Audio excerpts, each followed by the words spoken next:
Did you find yourself that particularly after the Butch Cassidy and the Sundance Kid, that it was very difficult to break away from being the person that everybody wanted to think you were?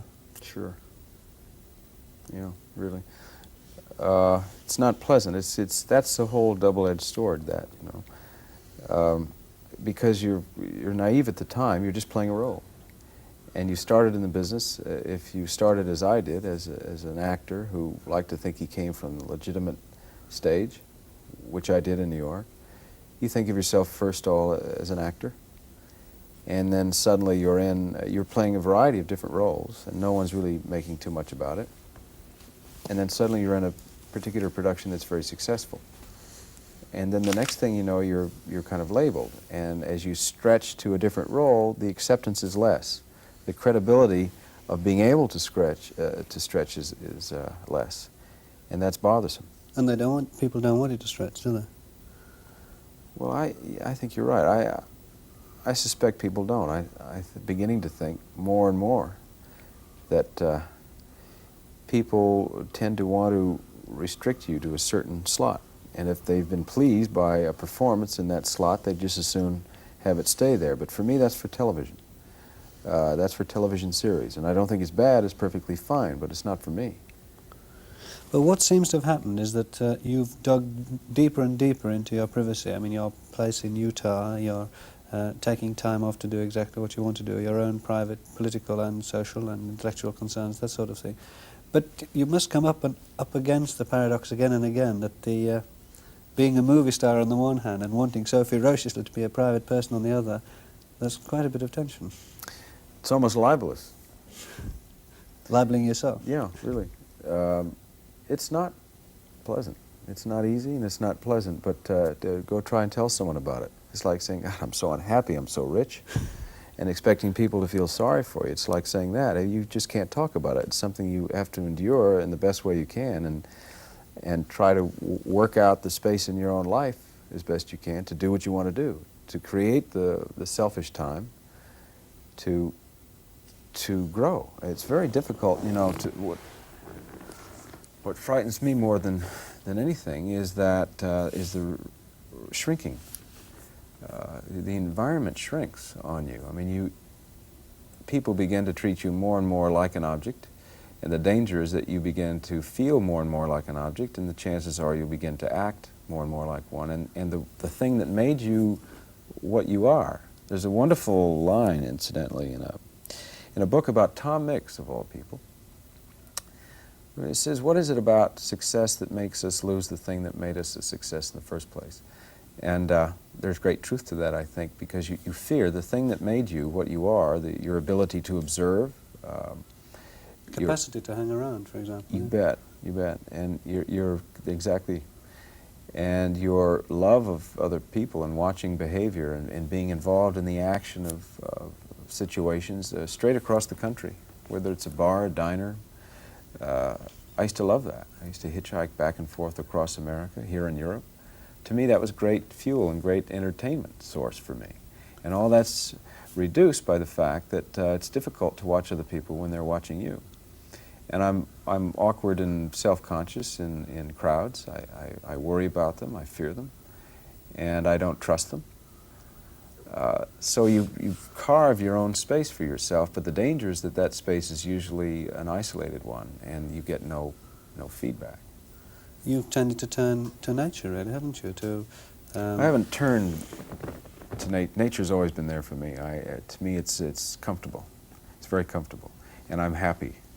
You say nature, yeah, I'm happy there.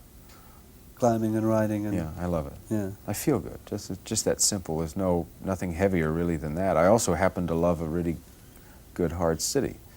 I love New York City because to me, it's an honest city that makes no pretenses to be anything other than what it is. Dirty, hard, rough, It's nice. But your life has definitely been constricted by success in ways which you mind about. Yeah, I do. I can't goof off. I can't. If you goof off, you're an exhibitionist. If you goof off, you're staging something for publicity. I used to do a lot. I used to have more fun years ago. I walked to work once in pajamas down Broadway. I sat for an hour in a trash can on 57th Street and Broadway just to see what the reaction of people was going to be. Very few noticed. It's hard to do that now because what are you trying to prove, you know? Yeah. And you become self-conscious and all that. But that's the way it is. You know? But you went into political life of America when you did The Candidate. You went into it on another side when you did All the President's Men. But let's start with All the President's Men. When did you first get interested in it? About the time it was happening. It was 1972, and the break-in was just about 3 or 4 weeks old. And I was in a spot in the country where there were a lot of political reporters and entertainment reporters. We were promoting a film, The Candidate, as a matter of fact. And I was listening to their conversations about the break-in. And I said, oh yeah, what happened about that? Because there had been a big splash when it happened, and then it went underground, it went dry. And I couldn't figure it out. And they said that it would probably stay underground. And I said, what do you mean by that? And they said, well, it's, and there was a lot of sidelong glances and snickering and so forth. And I said, well, what, I don't know what you're saying. And they said, well, it's probably tied to Nixon. And I said, well, are we going to hear that? Are we going to see that? And they said no. They were very cynical about the whole prospects of the truth ever coming out, and I was very depressed by their attitude, you know, much less the fact that it could be true. So they said, or in many cases implied, that Nixon was going to be reelected, and the power of that particular administration and the people that he worked for him was so strong that people were afraid. And the idea that Washington, the entire city of Washington, could be frightened, and our whole congressional leadership could be frightened of something, particularly one man, really fascinated me. He had given me an award once when I was very young. I was about 13. And when he handed me the award, there was nothing happening.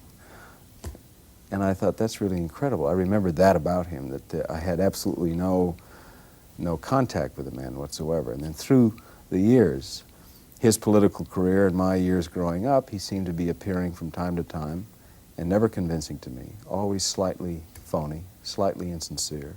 And it bothered me, that's all. So when I heard this story about him, I hoped that the truth would come out. That was a private hope of a private citizen that really did not care for the man and suspected that maybe the worst was possible from him. Also as a citizen, I was concerned about the truth, the one conduit to the truth at that time being the press, being able to perform their duty. So when they told me this, I got quite upset about it. And I said, what are you going to do, just sit around and drink free booze and laugh about it, or are you going to do anything about it? And they said, well, it isn't a question of that. You're pretty naive. The fact of the matter is the paper, one, has to support you. The editors have to support you.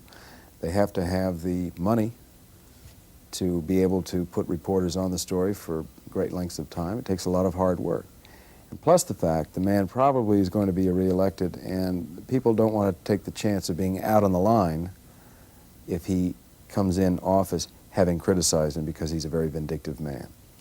But all this did happen in a sense. The two reporters of the Washington Post were backed by the editor Bradley and by the owner Kathleen Graham, and they tracked the story down. It's significant that they weren't political reporters, but reporters outside that. But you did get interested 4 weeks after the story broke. Did you then go instantly up to see Woodward? No, that was in the summer, and I was tired of making films, and I was tired after The Candidate, and I wanted to go away. I wanted to go to the mountains. So I did, and I just watched the papers very carefully that summer to see if this was going to be true, and it was for the most part, except every now and then there was this blurb. It seemed as though there was this force trying to emerge against a very heavy ceiling, and obviously I was cheering the stories along, but they would disappear and go underground again. So when I went back to New York in September, the big news broke about the Dirty Tricks campaign, the fact that there was sabotage tactics and dirty tricks and a slush fund, illegal, all of it leading supposedly to inside the White House. And that was Woodward and Bernstein. And that's when I became aware of them being the two reporters that had been breaking these stories all the way along. Now that's not to say that no one else was doing anything. In fact, there were other newspapers that were trying, but the important thing was that the big newspapers, the powerful newspapers, and the majority of the press was doing nothing. But in fact, you pushed in, didn't you, and went to see them, and bought the rights before they'd written the book.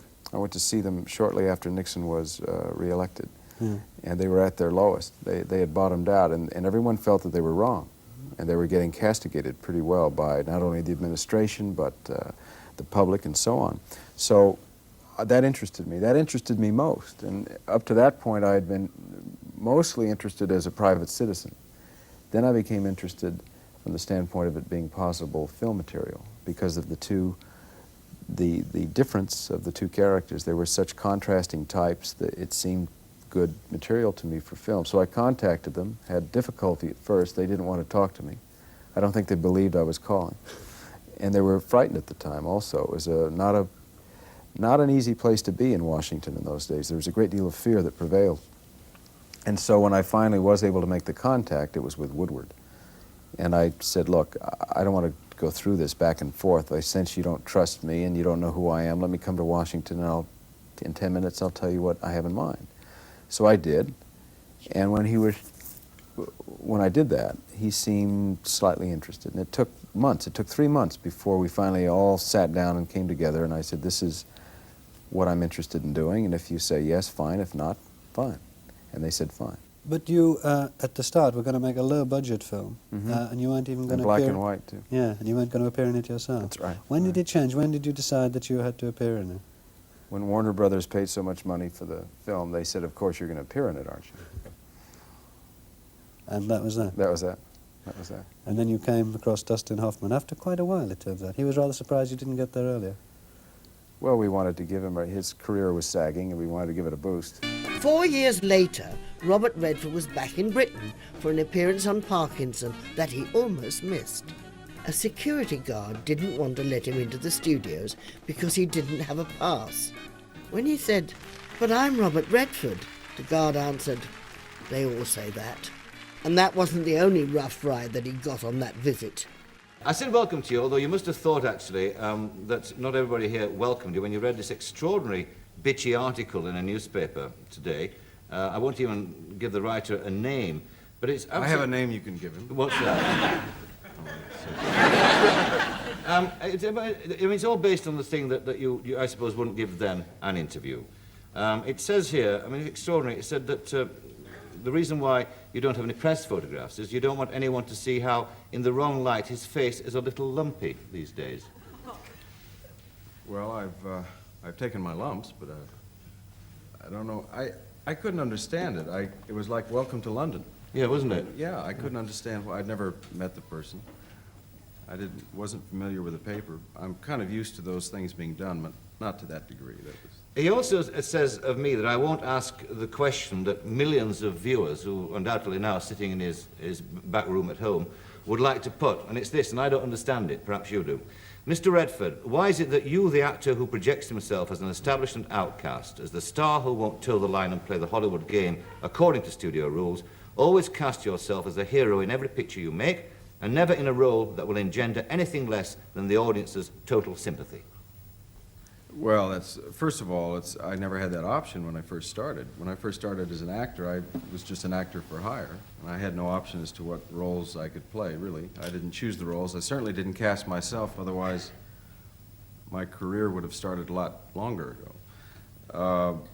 As far as playing the good guy, I don't think the person who wrote that article researched it very well. I think he let the emotions run the line. And you've turned down, of course, roles that would, in fact, have enhanced that image of the good guy, haven't you? I mean, you turned down, what, The Graduate, didn't you? Yes, that's true. And Love Story. Yep. You made a wise choice there, actually, but anyway, we won't talk about that. Also, just one other point before we throw this away. The allegation here, too, in the article is that you don't have a sense of humour at all. You're a very sombre man without humour. And the example here is of a practical joke that Paul Newman played on you, which apparently you did not see the humour of. Now, I know, in fact, the opposite to be true, so could you tell us that story? Yeah, the story behind that is that Paul and I have done a couple of films together, and we played jokes on one another, and he's obsessed with racing. And he would get so boring talking about racing that sometimes I just couldn't take it. And so on his 50th birthday in Connecticut, we had homes that weren't so far from each other. I was renting a home in Connecticut, and he had lived there for quite a few years. I found an old wrecked Porsche, 1964 Porsche that had been completely demolished. And so I had the thing wrapped up. I bought it, had it wrapped up, and delivered to his back door as a 50th birthday present. And then walked away from it, and then waited to hear, okay, and he didn't say anything. About 3 weeks later, I came to my house, and in the foyer of the house was this huge package. I mean, huge, really huge. And I opened it, I uncrated it, and it was this gigantic block of metal that had been melted down from an old wrecked car. And so I thought, okay, now I like that. I thought that was really good. So I didn't mention it to him. I couldn't get it out of the house either. And so I just let it sit there for weeks on end. Finally, he couldn't take it, and I would see him from time to time. We'd see each other socially, our families would get together. And finally, he couldn't take it anymore. He said, say, you have been to the house. And I said, I've been to the house, and he said, anything different there? And I said, no, why? Oh, the basement was leaking. And he said, nothing else? I said, no. And it drove him crazy. So he then went to the people who had delivered the thing at some great cost. It cost, like, I think about $75 just to deliver this thing. I then made arrangements to have this wrecking company come and take it out of the house. I then had it melted down further and hired a sculptor to do a piece of garden sculpture and had it delivered back to his garden. As far as I know, that's where it still is now. It may end up as a ring on somebody's finger. But that's the true story behind it. I don't know what. Let's talk about a little bit about the contradictions that seem to me to be in your story when you look at it. You had what would seem to be a very secure middle-class upbringing, and yet you dropped out of university. Why? Well, I wasn't a good student, and it seemed like a good reason to drop out. And I was also not interested. I was not ready to be educated, at least in the formal, normal academic manner. I felt that, and I had for some time since I was very young, that I learned more from travel and experience than by sitting in a classroom, particularly in the school system that I was raised in, which was very poor in the state of California. Mm. It was a lower middle class upbringing in an area that wasn't privileged at all, and so there was no real stimulation to my background in education. I spent most of my time looking out windows and doodling and sketching and cutting class and things of that sort. So it was never really meant to be me in the academic institutions. I really was meant to leave it early or start later, so I left it early. And you went on what one newspaper called a drunken spree, driving around America. Was it very drunken? Well, it was quite long, quite a few years. There was not any one continual drive under, I just was in and out of, I was inebriated a few occasions when I was younger, but no more so than anybody my age in that condition. I was not happy in the condition that I grew up in, the environment. It wasn't an environment that it wasn't Oliver Twist by any means. No. It was an environment that was oppressively conventional and normal to the point of distraction. And I guess I had impulses and desires that wanted to go out and do other things, and I didn't feel that I had the opportunity or the support to do that. And I seemed to be moving in this direction, and the tide seemed to be moving in that direction. It was a place in those days where the ethic was not so much whether you, particularly in athletics, where I centered myself, not so much whether you won or lost, but how you played the game. And I found out that was a false legacy. You had that. You had a very, very strong impression created that life was wonderful. It had a lot to do with growing up in California, where the sun did always shine. Yeah.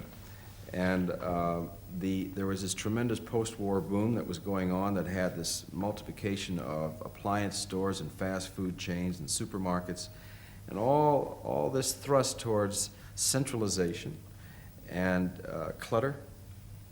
And there wasn't, for me, at that age, much of a sign of real quality of life until I moved outside into the mountains or the desert. And so I wanted to leave. You in fact, of course, you were down and out in Paris for a while as well, weren't you? Yes. Tell us how down and out you were.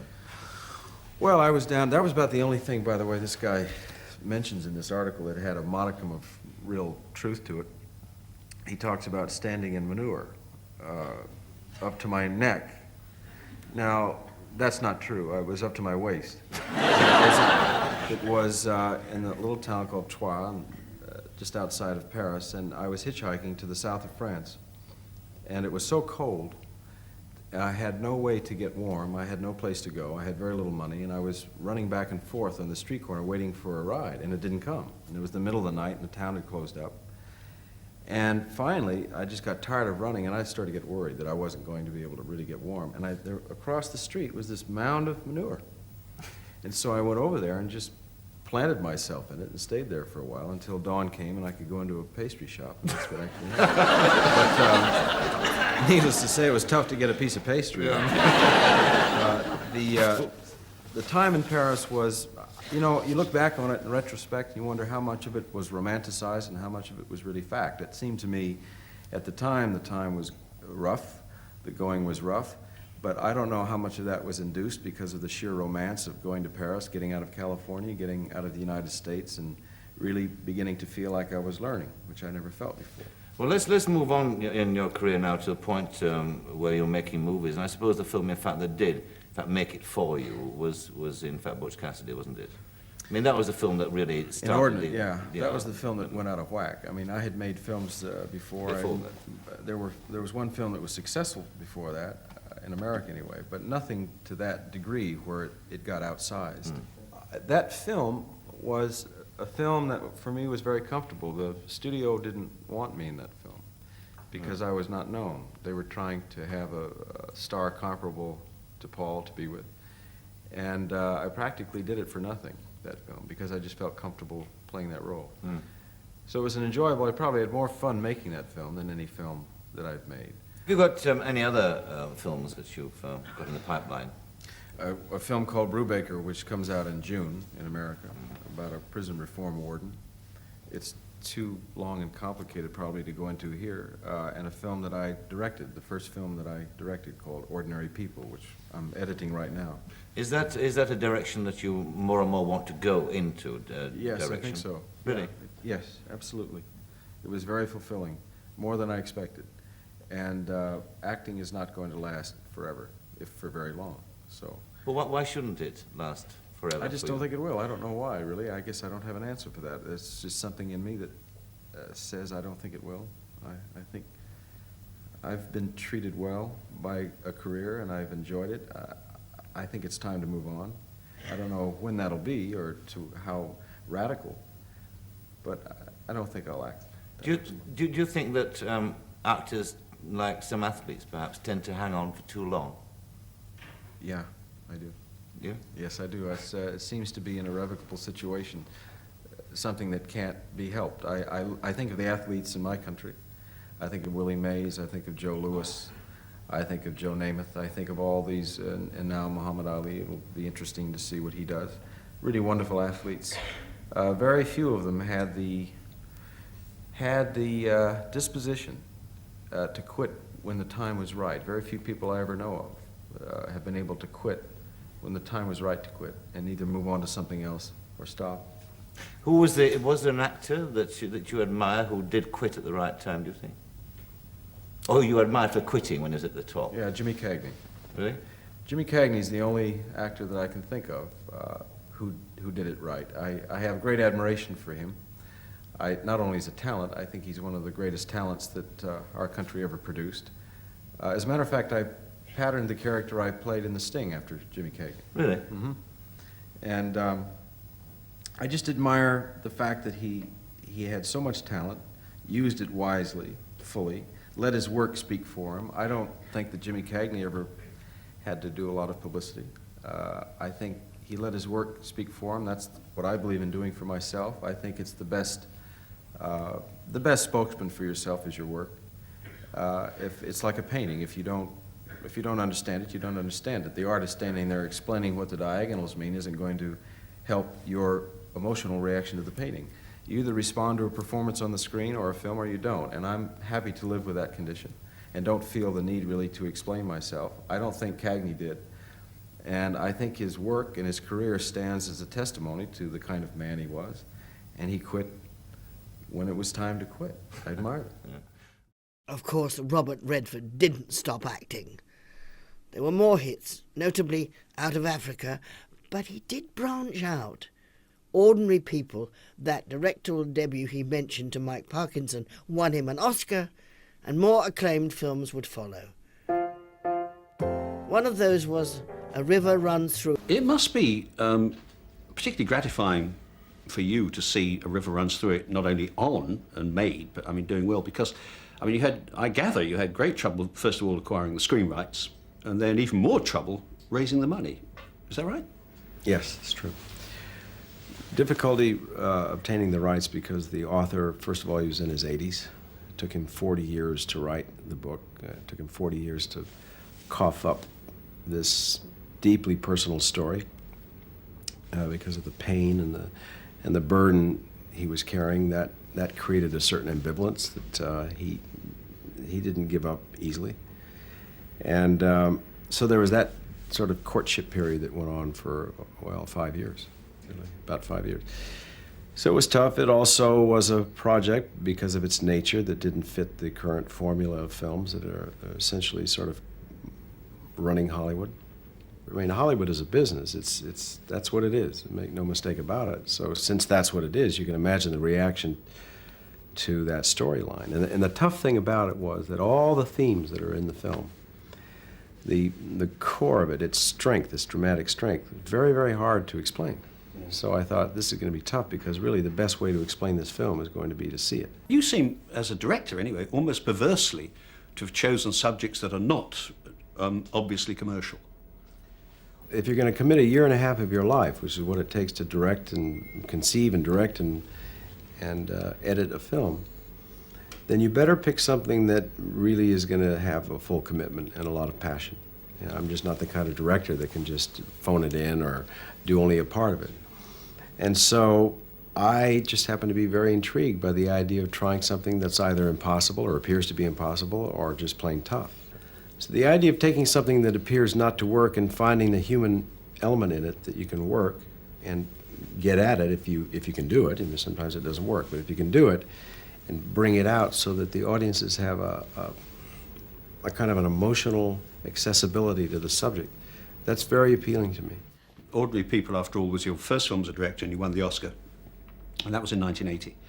And you've only directed 2 more since. Now, why is that? I mean, that's kind of puzzling. Well, I know. It's largely because I chose to do other things for half of the 80s. When I finished Ordinary People, that sort of capped a chapter in my life, a section of my life that was full of a lot of hard work. The whole 70s was just one project after the next. And since I had sort of set a goal to direct at the end of that, I thought, well, I've done that. There was a lot of satisfaction in it. Now it's time to take some time, because you can just keep working, and pretty soon you don't see the forest for the trees. And beyond that, I wanted to put something back in my industry. I have sort of an old-fashioned sensibility about that being a good idea.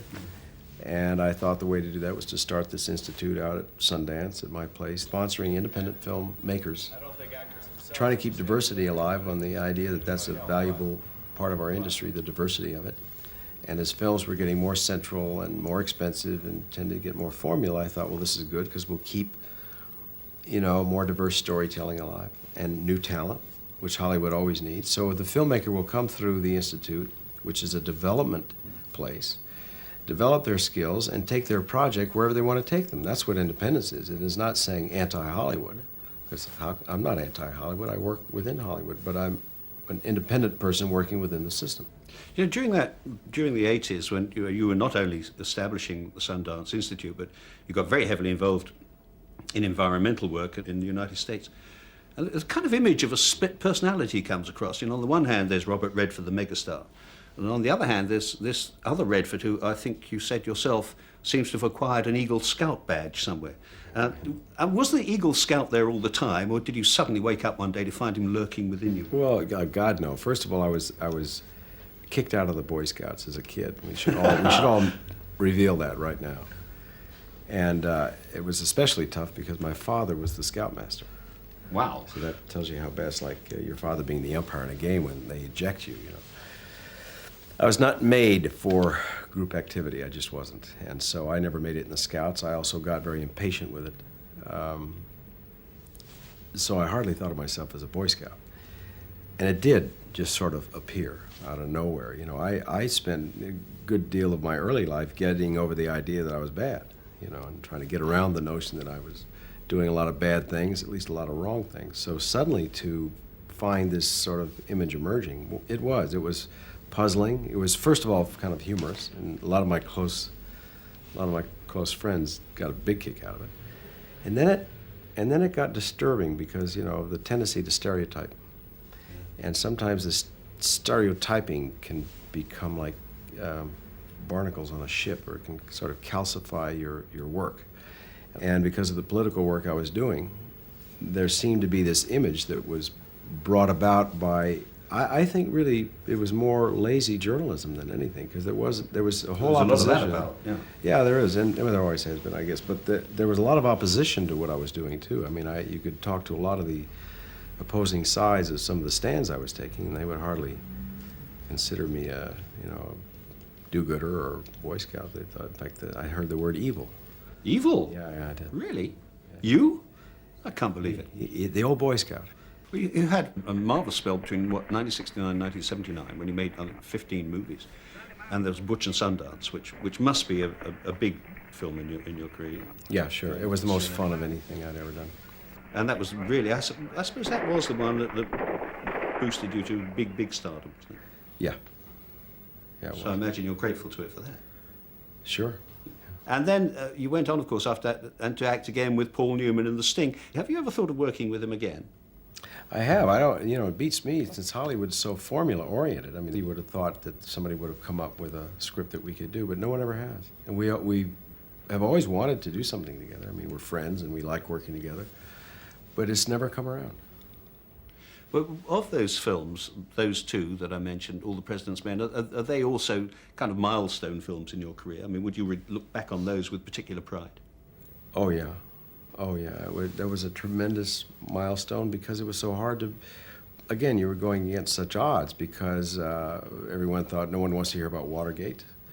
It's a dead issue, and you're tackling the issue of investigative journalism, which is even worse. So, and it took 3 years to make, to really get to the screen. And you were dealing with historical fact, and you had to be very careful. And so that was a big milestone, yeah. But what kind of roles are you going to be looking for in the future? Are you still going to be the romantic leading man? I don't know.